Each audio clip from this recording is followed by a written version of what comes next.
मालकानगिरी जिला मुख्य चिकित्सालय ओएमएसए पक्षर कार्यबंद आंदोलन डाकरा दिया डाक्तर माने ओपीडी नूतन रेजिस्ट्रेशन निर्धारित ऑपरेशन संपूर्ण बंद होते फल दूर दूरांतर आसुवा शह शह रोगी हंतसंत होते डाक्तर माने कहते आंदोलन करूछु किंतु रोगी को अधारे छाड़ू ना तेणु जो रोगी पूर्व डाक्तखाना भर्ती अच्छा कि जरूरीकालीन अवस्था अच्छा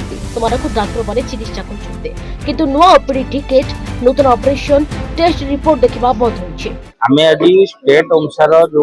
10 दफा दाबी थिला विगत 18 मास हेलानी सरकार को आमे विषय अवगत कराऊ किंतु आज पर्यंत ता ऊपर सरकार किसी कर्णपात न करिबारु आमे बाध्य होलु आज स्ट्राइक को लेबा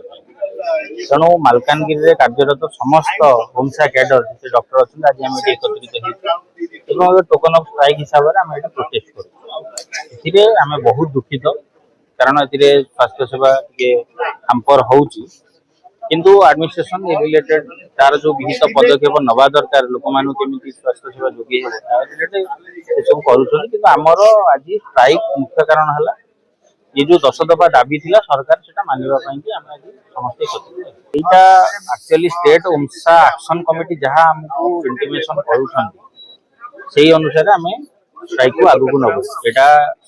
अनिर्दिष्ट काल पई हेई पारे कारण जो पर्यंत हमर सेही संपूर्ण 10 दफा पूर्ण हेई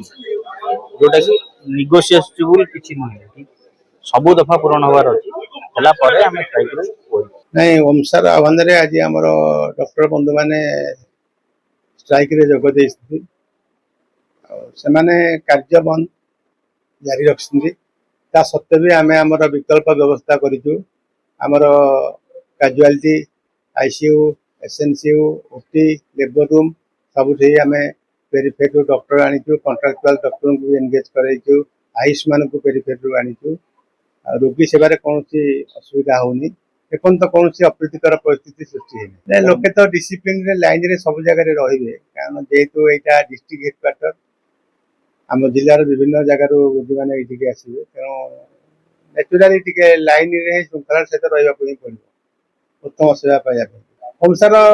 स्ट्राइक तार विभिन्न दाबी उपरको लेकिन बर्तमान मुझे कहटा किसी सम्मुखीन हेनी जहाँ सब दाबी ओमसा उपस्थापित कर सरकार पाखे सरकार तार विचार कर मालकानगिरी नीतीश विश्वास रिपोर्ट।